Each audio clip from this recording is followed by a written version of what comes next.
পুঁটি মাছের ঝাল বানাবো। তার জন্য পুঁটি মাছগুলো ভালোভাবে কেটে ধুয়ে পরিষ্কার করে নিয়ে এর মধ্যে লবণ হলুদ মাখিয়ে গরম তেলের মধ্যে লাল লাল করে ভেজে তুলে নেব।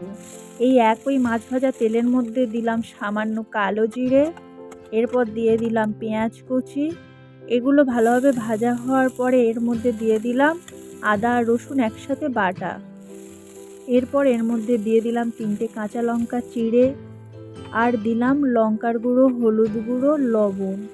এরপর দিলাম সামান্য জল দিয়ে মশলাটা ভালোভাবে কষানোর পর এর মধ্যে মাছ ভাজাগুলো দিয়ে দিলাম। মাছ ভাজাগুলো ভালোভাবে দিয়ে কিছুক্ষণ কষিয়ে নিয়ে পরিমাণ মতো জল দিয়ে ভালোভাবে ফুটিয়ে নেব। ভালোভাবে ফোটানোর পরে পুঁটি মাছের ঝাল রান্না হয়ে গেছে। এরপর একটা পাত্রের মধ্যে নামিয়ে নিলাম। এই হলো পুঁটি মাছের ঝাল রেসিপি।